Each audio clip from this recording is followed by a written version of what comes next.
हो जाएंगे। अब दूसरा ध्यान सुनाते हैं।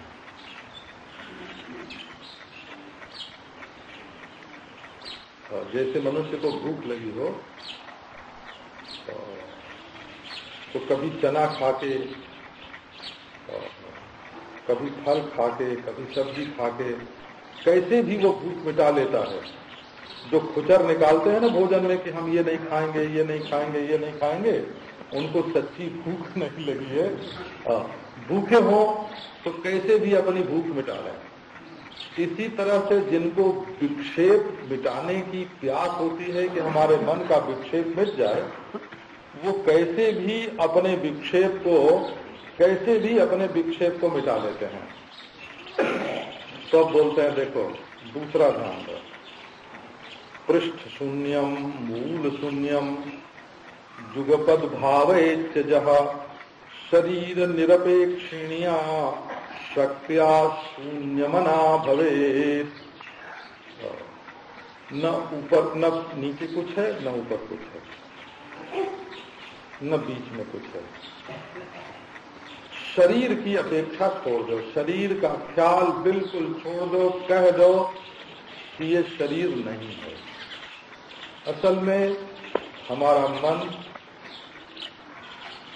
कुछ थोड़ी सी चीजों को देखता है, सब चीजों को नहीं देखता। एक बार श्री हरि बाबा जी महाराज गौड़ेश्वर संप्रदाय के एक आचार्य के घर में भगवान की लीला सुनने के लिए जाते थे, क्योंकि वो बड़े थे प्रभुपाद, तो वो सुनाने के लिए नहीं आते थे। उनके पास जाके जो सुने वही सुन सकता था। तो हरि बाबा जी जाते थे और जाके श्रोताओं में कहीं पीछे पीछे बैठ जाते थे। हमारे लिए आसन लगे, आगे बैठे, ऐसा कुछ ख्याल नहीं। वो तो आंख बंद किए जाते, सुनते और लौट आते। तो एक दिन उनके सेवक ने बताया कि महाराज कथा तो बहुत बढ़िया सुनाते हैं, पर उस कमरे में जो खूंटियां हैं उनमें ऐसा रेशमी वस्त्र है, ऐसा मखमली वस्त्र है, सब खूंटियों में अलग अलग बढ़िया बढ़िया कपड़े और बढ़िया बढ़िया चीजें प्रदर्शनी की तरह टंगी हुई हैं, तो वो अच्छा नहीं लगता है। तो हरि बाबा जी ने कहा कि बाबा हमको 4 महीना हो गया उनके घर में सुनने के लिए जाते, हमने तो देखा नहीं कि कहाँ क्या टंगा हुआ है। तो तू वस्तुओं को देखने के लिए जाता है कि कथा सुनने जाता है? जा, आज से तेरा जाना बंद। अब देखो उसी कमरे में कथा भी है और वस्तुएं भी हैं। हरि बाबा जी का मन कथा की ओर जाता है, वो कथा सुनते हैं, और वो व्यक्ति देखता है कि उस कमरे में क्या क्या चीजें भरी पड़ी हैं। तो असल में मनुष्य जहाँ फंस जाता है, जहाँ उसकी रुचि हो जाती है, वहीं वो देखने लगता है। तो ये जो सृष्टि है, हम लोग जो नाम रूप देखते हैं ना, इसमें मिट्टी है, पानी है, आग है, हवा है, आसमान है, लेकिन हम लोग क्या देखते हैं? हम तो नाक देखते हैं कि तोते की तरह है, होठ देखते हैं कि संतरे की खाक की तरह है, कपोल देखते हैं कि कचौरी की तरह है, आंख देखते हैं कि गुलाबी है। ये सब देखने में हमारा मन लग जाता है। इसमें जो मिट्टी, पानी, आग है उसको नहीं देख पाते, और आकाश को तो बिल्कुल देख ही नहीं पाते हैं। ये शरीर के भीतर आकाश है कि नहीं है, इसमें पोल है कि नहीं है। तो सब कुछ हम इस शरीर के भीतर का देखते हैं, पर आकाश नहीं देखते हैं। और सच पूछो तो पृथ्वी, जल, अग्नि, वायु को भी नहीं देखते हैं। केवल लाल रंग और गेहुआ रंग और सफेद रंग है, और ये नुकीली नाक और ये दाढ़ी दांत ही देखते हैं, और तो कुछ देखने में नहीं आता है। तो आप जरा गौर से, गंभीरता से देखिए तो इसके भीतर आकाश है, और सर्वत्र आकाश व्याप्त है। एक कण भी, एक स्नायु भी आकाश से मुक्त नहीं है। तो जब आकाश पर आपकी दृष्टि जाएगी और शरीर की अपेक्षा छूट जाएगी, तो आपका मन निर्विषय हो जाएगा। अब वेदांती लोग कहें कि बाबा ये क्या ध्यान है, तो उनको भूल जाता है कि ये उन्हीं का ध्यान है। ध्यानम निर्विषयम मना तो बोलते हैं ना,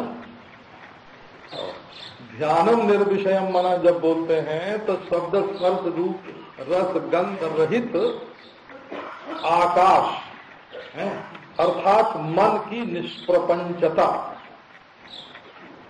तो निष्प्रपंच में आपका समावेश हो जाएगा। देखो ये भी ध्यान की एक पद्धति है। जो लोग वस्तु तंत्र को समझने में असमर्थ हैं उनके लिए ये कर्तृतंत्र ध्यान जो है ये बहुत मंगलकारी कल्याणकारी है। जो वस्तु प्रमाण से सिद्ध होती है, जैसे खंभा हमारी आंख के सामने है, आंख दिखा रही है, ये वस्तु तंत्र हो, खंभा है और हमारी आंख देख रही है। अब इसको न तो हम आंख से बना सकते हैं, न बिगाड़ सकते हैं, न बदल सकते हैं। जैसा खंभा है वैसा आंख से दिखता है, इसको बोलते हैं वस्तु तंत्र। ब्रह्म न पैदा किया जाता है, न बदला जाता है, न बनाया जाता है, वो जैसा है प्रत्यक्ष चैतन्याभिन्न ऐसा उसका अनुभव होता है। इसको वस्तु तंत्र बोलते हैं। और कर्तृतंत्र बोलते हैं जिसको हम बना सकें, बदल सकें, बिगाड़ सकें, छोड़ सकें। एक आदमी शंकर जी का ध्यान करता, गणेश भगवान का ध्यान करता था बहुत दिनों से, पर गणेश जी नहीं बोले, नहीं हंसे, बात नहीं की, वरदान नहीं दिया। तो बहुत दिन के बाद नाराज हो गया गणेश जी पर कि ये कैसा है, ये कुछ नहीं होता है, आखिर तो हाथी है, छोड़ो। तो गणेश जी की मूर्ति को उठा के मंदिर में आले पर रख दिया और बोला कि अब तो हम तुम्हारी नहीं तुम्हारे बाप की सेवा करेंगे। हाँ, और शंकर जी को रख लिया, शंकर जी की सेवा करने लगा। तो शंकर जी को दिया धूप दिया, तो धुआं जो धूप बत्ती से उड़े वो ऊपर जो आले में गणेश जी थे उनकी नाक में सीधे जाए। तो बोले देखो ये अपने बाप की पूजा नहीं करने देता है, ये तो अपने बाप का जो धूप है उसको भी छीन छीन के सूंघ रहा है। तो लेके रुई गणेश जी की लगे। इतने दिन पूजा की तब तो हंसे नहीं, अब आज क्यों हंसते हो? बोले कि इतने दिन तुम हमको पत्थर की मूर्ति समझते थे, आज तो हमको धूप सूंघने वाला समझते हो। तो देखो अपना किया हुआ जो ध्यान होता है, ये कभी कभी रामोपासक वृंदावन में जाते हैं ना, तो कृष्ण की तारीफ सुन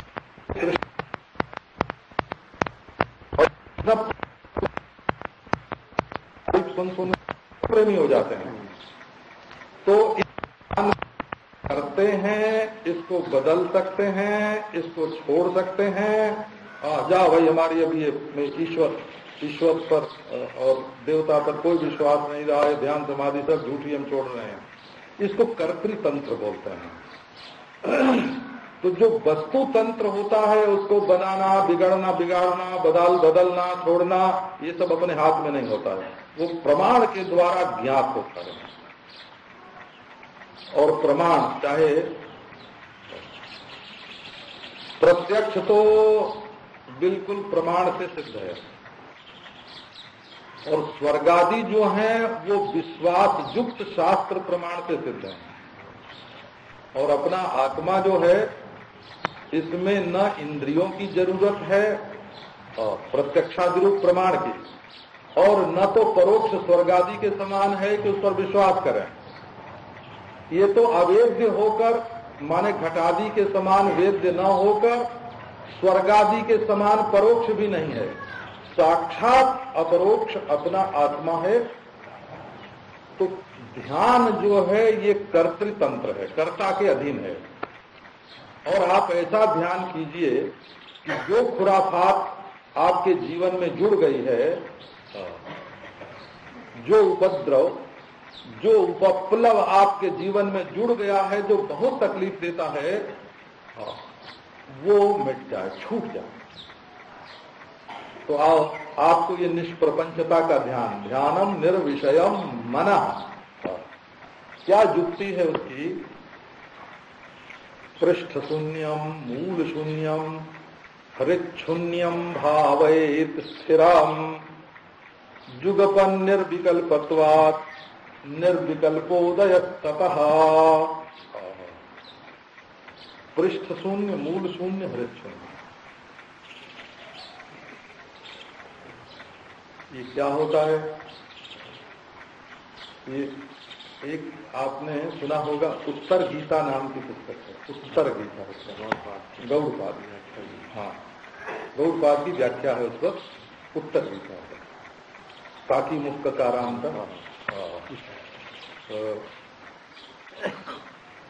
वो कहते हैं कि महाभारत संग्राम के बाद अर्जुन ने कहा कि श्री कृष्ण तुमने जो गीता का उपदेश किया वो तो हमको भूल गया, अब फिर से हमको गीता का जो सार है वो सुना दो। तो भगवान श्री कृष्ण ने अर्जुन को दोबारा उत्तर गीता, वो दक्षिण गीता है, ये उत्तर गीता है। तो दक्षिण गीता का अर्थ यह है व्यवहार के अनुकूल जो गीता है वो दक्षिण गीता है, और उत्तर गीता माने वामपंथी गीता, काटो और मारो, वो दक्षिण पंथी नहीं है, वामपंथी। उत्तर माने वाम हो, उत्तरामनाय माने वाम, वाम वामामनाय। तो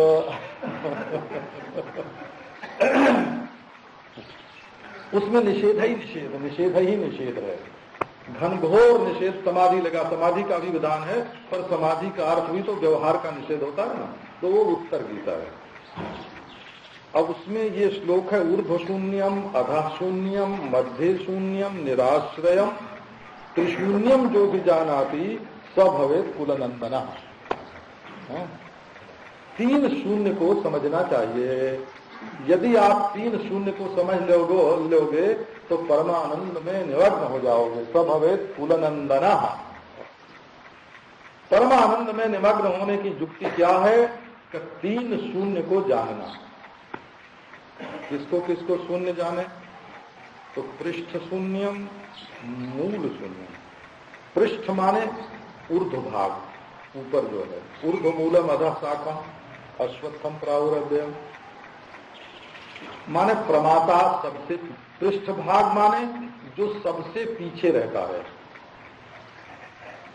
तो सबसे पीछे कौन रहता है?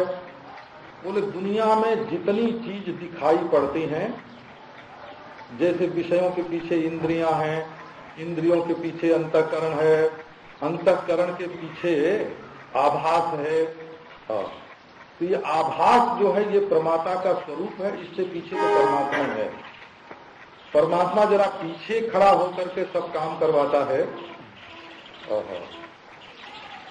तो अब प्रमाता का, प्रमाता माने आंख के द्वारा जो देख रहा है, कान के द्वारा जो सुन रहा है, जीभ के द्वारा जो बोल रहा है, बोला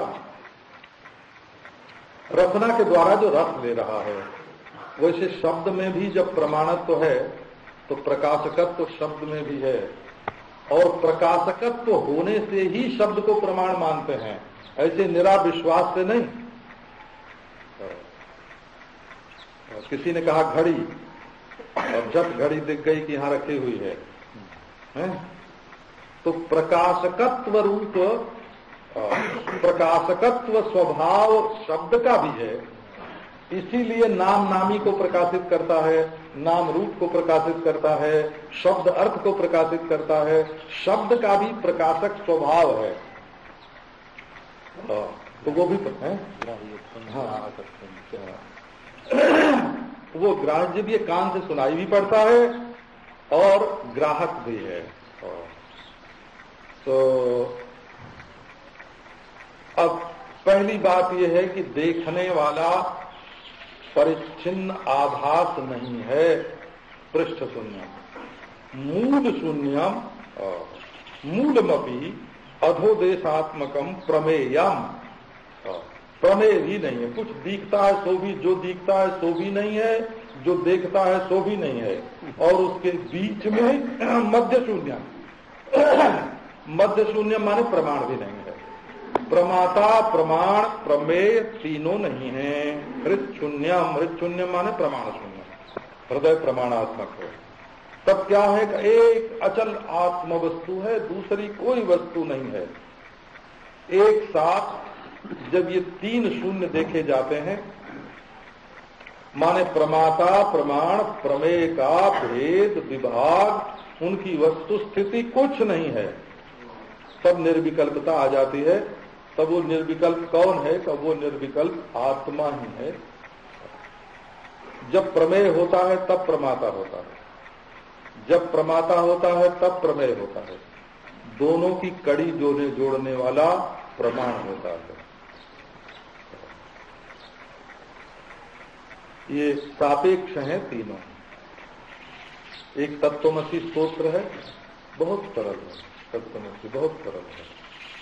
सतिवा कार्य कारणता स्यात्, कारण सत्वे कार्यत्वं स्यात्। जब कार्य होगा तभी उसका कारण कारण कहा जाएगा, जब कारण होगा तभी उसका कार्य कार्य कहा जाएगा। और कार्य कारणाभावे कस्मात् जीवे सौवा तत्वमसि। जब कार्य नहीं है तो कार्योपाधिक जीव कहाँ से होगा, और जब कारण नहीं है तो कारणोपाधिक ईश्वर कहाँ से होगा। इसलिए ईश्वरत्व जीवत्व विभाग शून्य और चिन्मात्र वस्तु ही सत्य है। सतिवा कार्य कारणता स्यात्, कारण सत्वे कार्यत्वं स्यात्, कार्य कारणाभावे कस्मात् जीवे सौवा तत्वमसि। इसलिए तुम वही हो। तो ये निर्विकल्पोदय ततः, इसके बाद निर्विकल्प का उदय होता है, निर्विकल्प स्वरूप का उदय हो जाता है। तनु देशे शून्यतैव क्षणमात्रं विभावयेत्, निर्विकल्पम निर्विकल्पो निर्विकल्प स्वरूप भाग। ये जो आपका शरीर है, तनु दीर्घ उकार से है, ये ह्रस्व दीर्घ दोनों उकार का होता है। स्त्रियाम मूर्ति तनु तनु।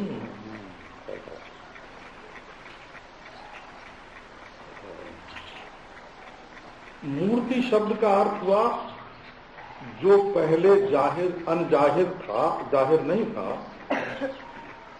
वो अनजाहिर का जाहिर होना, इसी का नाम होता है मूर्ति। अमूर्त का मूर्त होना। अच्छा, अब लो, तो ये क्या है कि तनु तनु फैल गया जरा। तनु माने फैल गया। हाँ,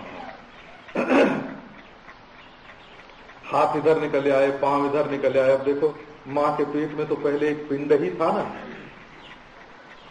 और बाप के शरीर में एक बीज कण था, और बीज कण भी नहीं था, वो संकल्प से मंथन होकर पैदा हुआ, उससे भी पहले संकल्प ही था। अब उसी संकल्प से बीज कण मंथन के द्वारा निकल आया, और बीज कण से पिंड बन गया माता के शरीर में, और उस पिंड में से सिर निकल आया, तो फिर हाथ निकल आया, पांव निकल आया, नाक आंख कान निकल आई। तो पहले क्या था, विचार करके देखो, पहले क्या था। ये शरीर बिल्कुल शून्य था। एक क्षण इस बात को देखो कि शरीर नहीं है, इस बात में कोई दुविधा मत रखो, कोई विकल्प मत करो, निर्विकल्प चिंतन होने दो, तो क्या हो जाएगा, तुम स्वयं निर्विकल्प हो जाओगे। सर्वम देहगतम द्रव्यम वियद व्याप्तम मृगे क्षणे विभावेत ततस्तस्य भावना सा स्थिरा भवेत। बोले आकाश भावना स्थिर नहीं होती है। वैसे शास्त्रों में धारणा का भी वर्णन है।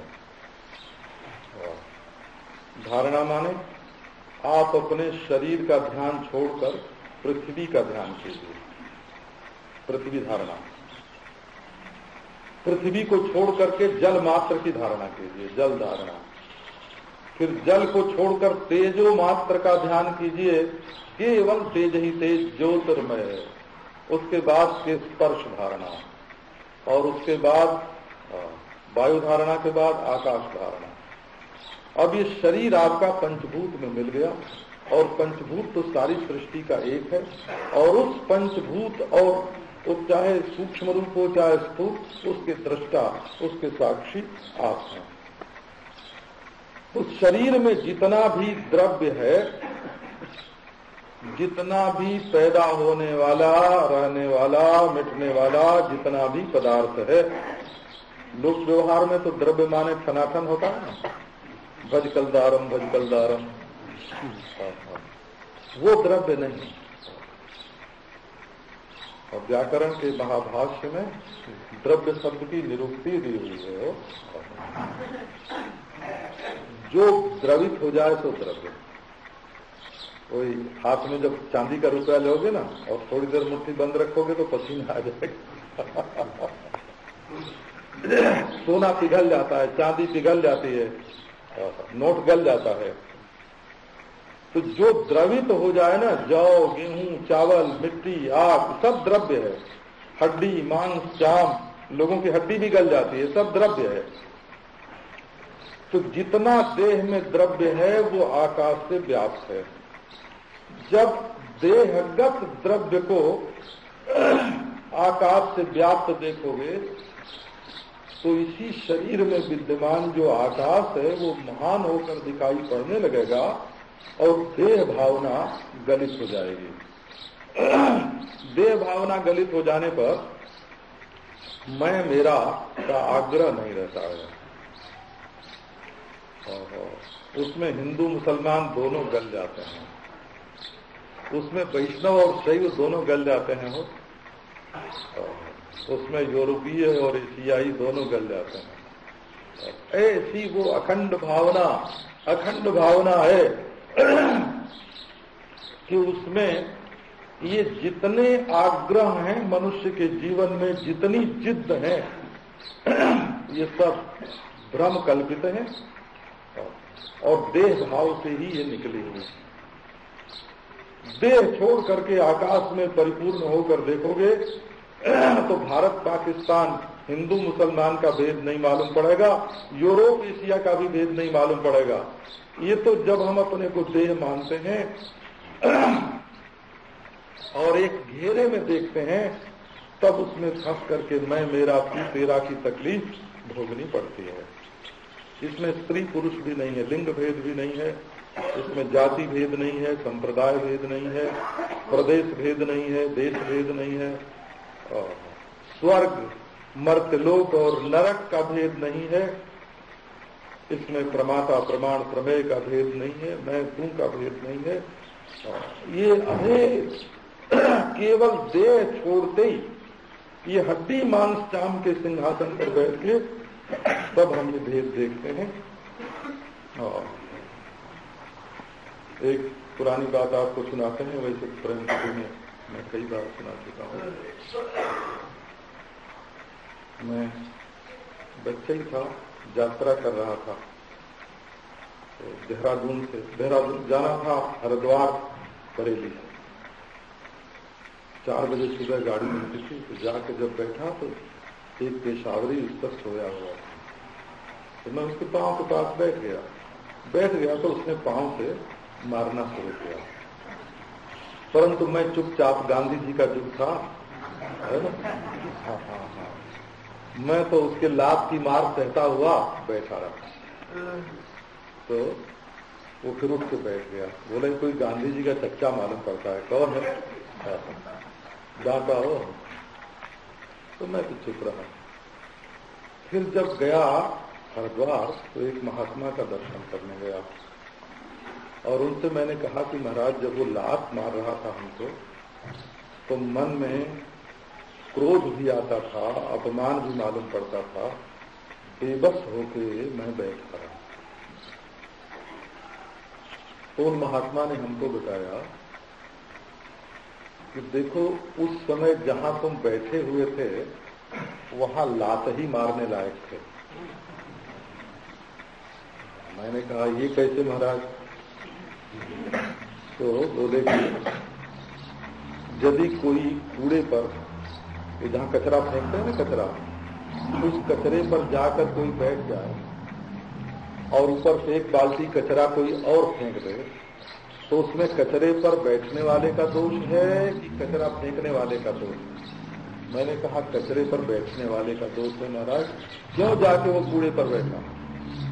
तो बोले कि देखो तुम भी कचरे में बैठे हो, मीठा है, मूत्र है, हड्डी है, मांस है, काम है, इस कचरे में मैं करके तुम इसमें बैठे हुए हो।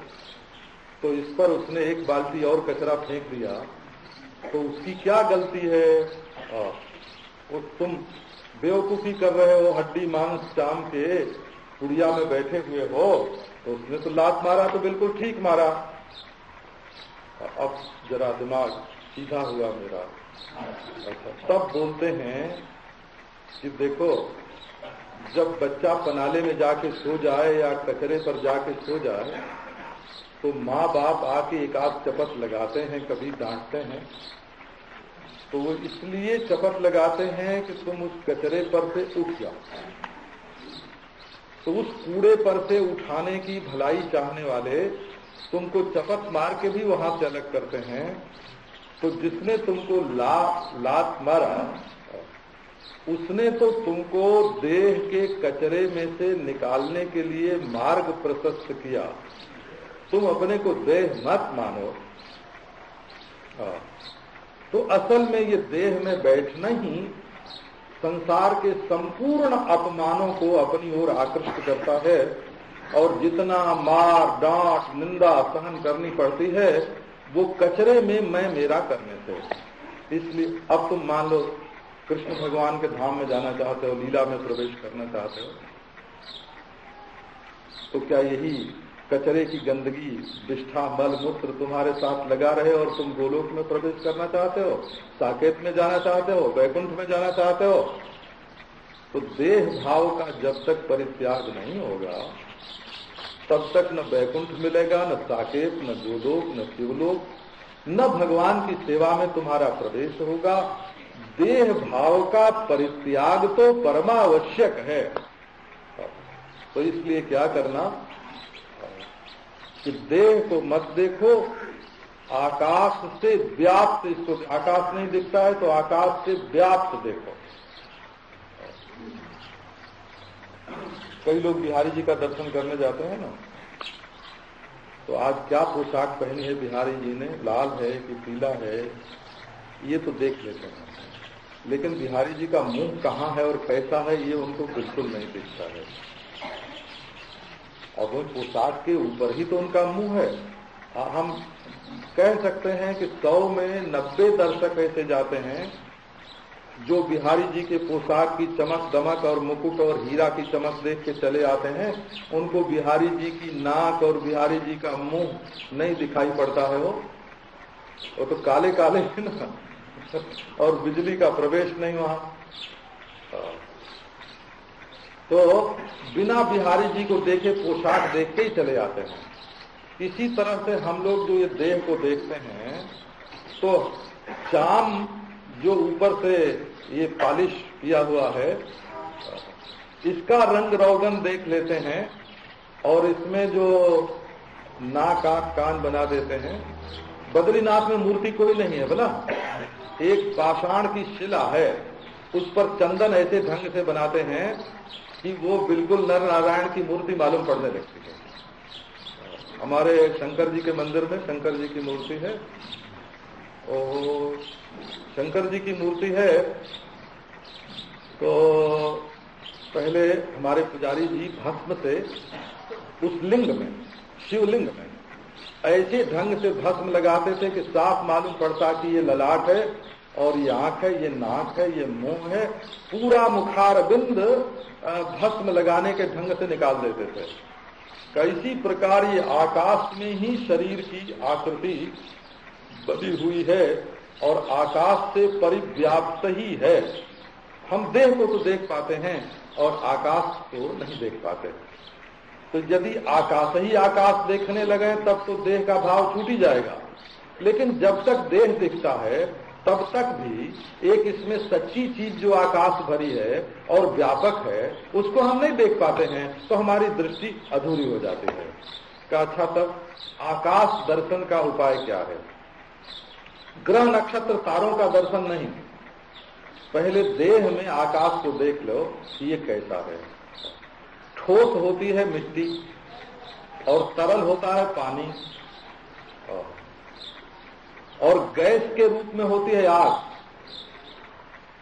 और गति के रूप में होता है वायु और आधार के रूप में होता है आकाश। आधारात्मक आकाश गति का रूप धारण करके गैस बनता है और गैस से पानी बनता है और तरल से ठोस हो जाता है। ये आकाश ही पंचभूत के रूप में बन रहा है, इसलिए आकाश के सिवाय दूसरी कोई वस्तु नहीं है। तो आओ पहले देह के भीतर ढूंढें। देहांतरे स्वग विभागम भित्तिभूतम विचिंतयेत् न किंचिदंतरे तस्य ध्यायन् अध्येय भाग भवेत्। ये जो चाम है ये भीत की तरह है और जैसे भीत के बाहर भी आकाश और भीतर भी आकाश। मठाकाश माने ये सभा मंडपाकाश हो, हालाकाश, शालाकाश बोला शाला का हाला, पाठशाला धर्मशाला में जो शाला है वो स कहा हो गया, जैसे सप्ताह का हफ्ता हो गया वैसे स कहा हो जाता है तो शाला का हाला हो गया, तो हाल बोलते हैं हाल। तो देखो जो आकाश बाहर है वही हाल की दीवार के भीतर भी है। तो ये जो हमारा चाम है उसके बाहर जो आकाश है वही आकाश चाम के भीतर भी है। ये चाम भीत की तरह है। न किंचित अंतरे तस्य, चाम की पुड़िया में कुछ भी रखा हुआ नहीं है, बाहर के आकाश की तरह ही आकाश बिल्कुल खाली निरुपाप्लाव निरुपद्रव निरुपाधिक आकाश है, जैसे बाहर वैसे भीतर। बाद में भीत छूट जाएगी। जब भीत छूट जाएगी तो ध्यान ऐसा जब ध्यान करो तब क्या होगा, अध्येय भाग भवे, जो ध्यानातीत है तुम्हारा स्वरूप उसका आविर्भाव हो जाएगा। ओम शांति। अभी तभी आप लोग आनंद तीर्थ स्फुरदमृत गवी विप्रुषा प्लावितानां चिंता प्रविदितमहतां ब्रह्मभावं गतानां किं त्वेषा बोधधारा विघटित निखिलाकार संस्कारकारा स्वच्छन्दं दन्ध्वनीति प्रतिपदवदनाता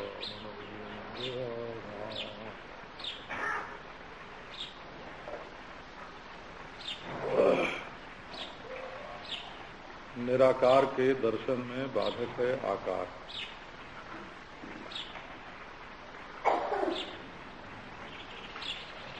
और पूर्णता के अनुभव में बाधक है संस्कार।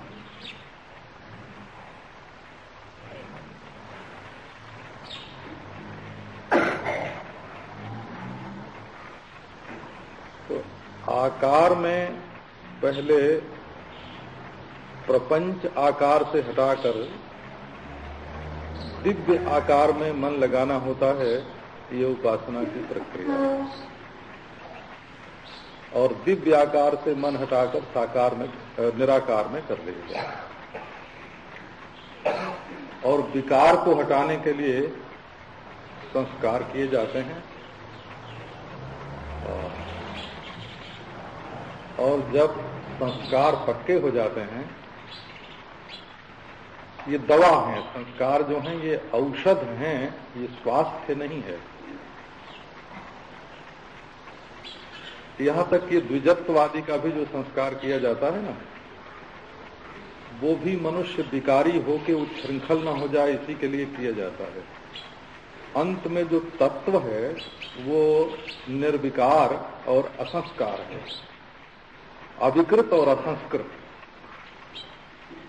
उसी मूल तत्व के साक्षात्कार के लिए ये सारे संस्कार किए जाते हैं और आकार की धारणा भी की जाती है।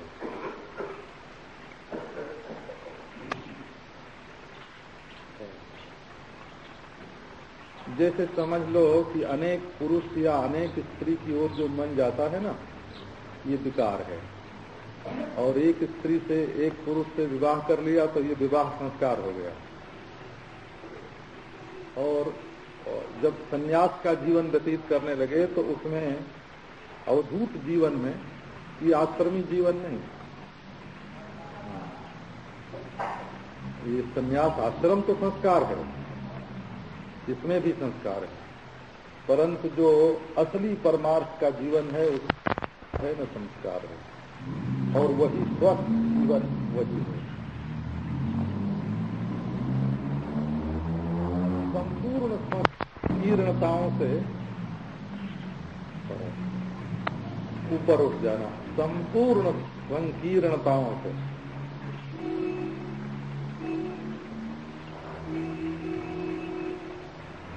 तो संकीर्णता में प्रांत की संकीर्णता, देश की संकीर्णता, जाति की संकीर्णता, संप्रदाय की संकीर्णता, आचार की संकीर्णता, विचार का एक घेरे में होना, बिल्कुल बिना किसी घेरे के स्वच्छंद आकाश में विचरण करना, इसके लिए ये जो हमारी अध्यात्म विद्या है, ये बिना पूर्णता को समझे जाने, साक्षात्कार किए जो मनुष्य अपनी संकीर्णता में फंसा हुआ है, वहां से निकालने के लिए ये ध्यान की विद्या है। एक बार सब को छोड़कर चुपचाप बैठ जाओ, देह में से मैं को अलग करो। तीन ही बात मुख्य है असल में, देह में से मैं को निकाल लेना, परब्रह्म परमात्मा में मैं को जोड़ देना, और फिर सर्वात्म रूप से अपने आप को स्वाभाविक ही देखना, नैसर्गिक।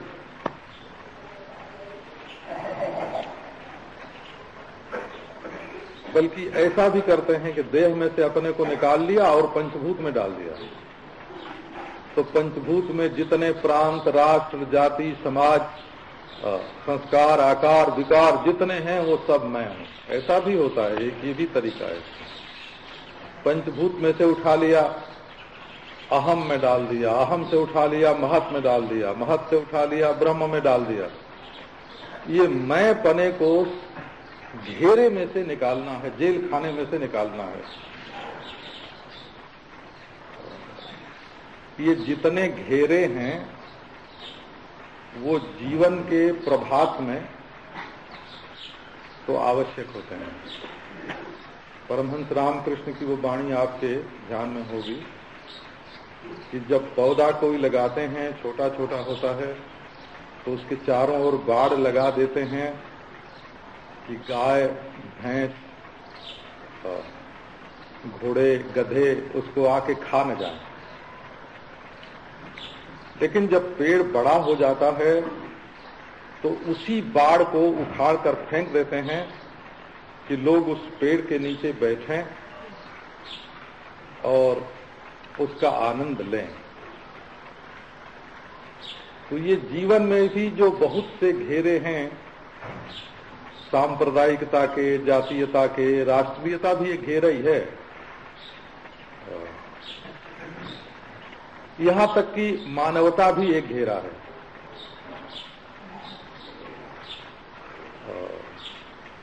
तो संपूर्ण घेरों से ऊपर उठने के लिए बिना घेरे का, बिना परिच्छेद का, देश में, काल में, वस्तु में, कहीं भी जिसमें परिच्छेद नहीं है, उस परब्रह्म परमात्मा के साथ एक होकर सर्वात्म बोध, अद्वयात्म बोध, सर्वात्म बोध, और नहीं तो कम से कम सर्वात्म भाव तो होना चाहिए।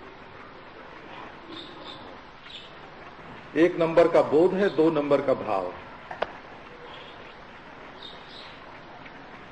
भाव कर्ता के अधीन है और बोध कर्ता के अधीन नहीं है।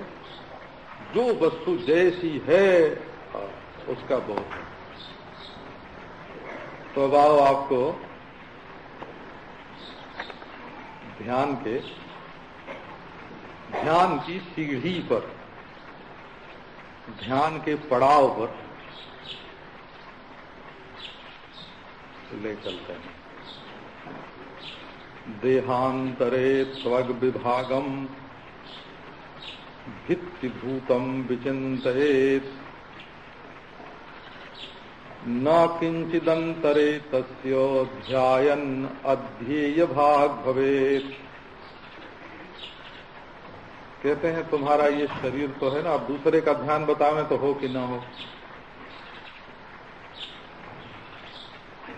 तुम्हारा अपना शरीर है का है, इसमें चाम है का है? अच्छा ठीक है, तो चाम ऐसा है जैसे कोई मकान की भीत हो, जैसे दीवार हो ऐसे ये चाम है। तो भाई तो दीवार के भीतर तो घर होता है। बोले ठीक है, इस दीवार के भीतर न किंचित, चाम के भीतर कुछ नहीं है।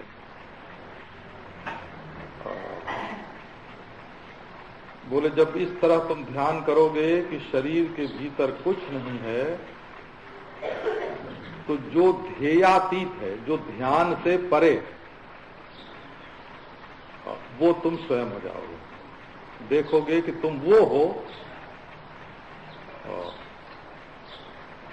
जिसका बनावटी, कृत्रिम, कल्पित ध्यान करने से ध्यान का जो विषय है संसार, वो छूट जाता है। असल में जिनका हम ध्यान करते हैं संसार में,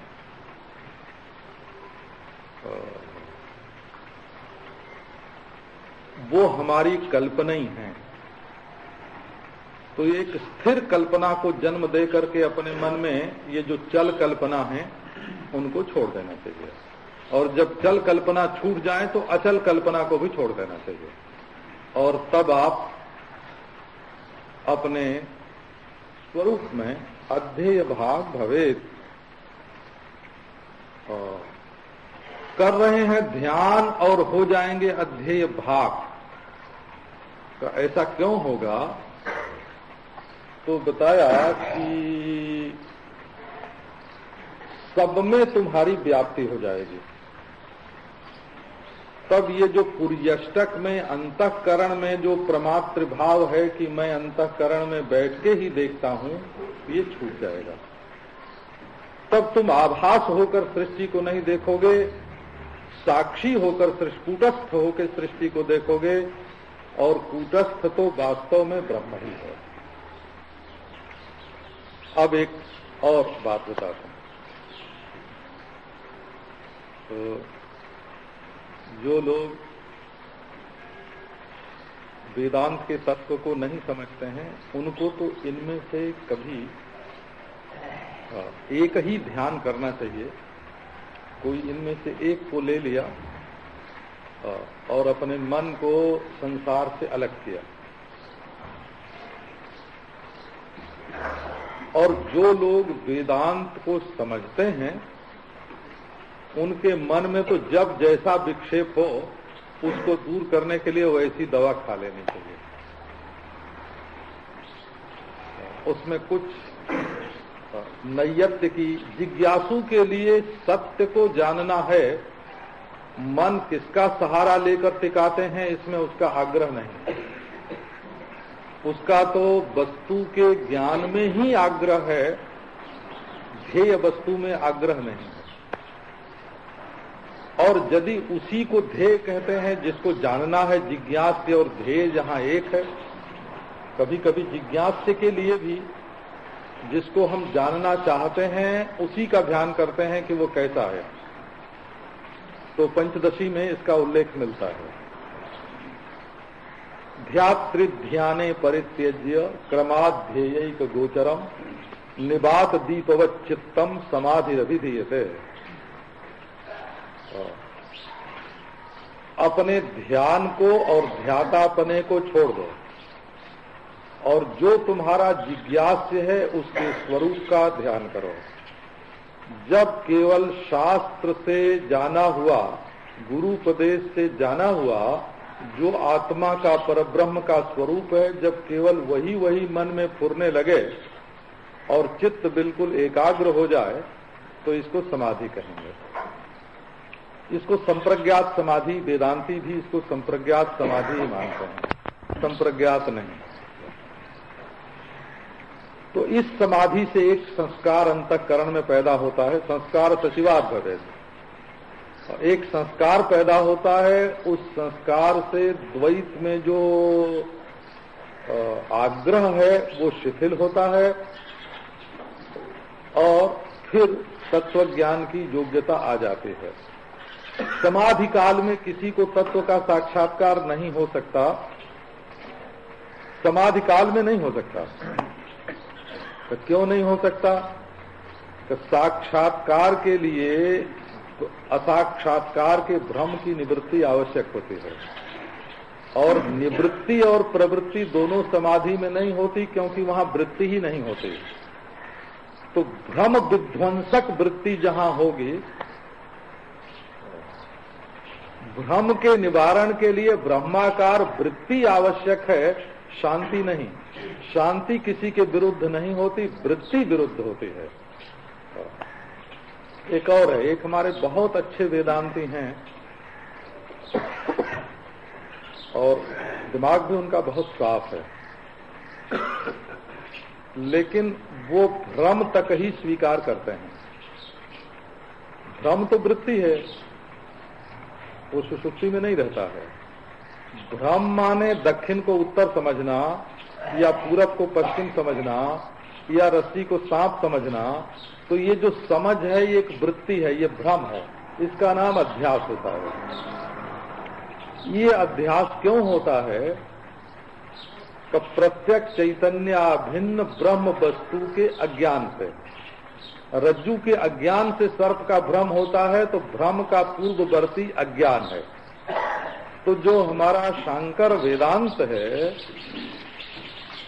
वो केवल भ्रम को ही स्वीकार नहीं करता, भ्रम के मूल आधार के रूप में अज्ञान को स्वीकार करता है। तो इसीलिए तत्वमस्यादि महाभाग के जन्य जो ब्रह्म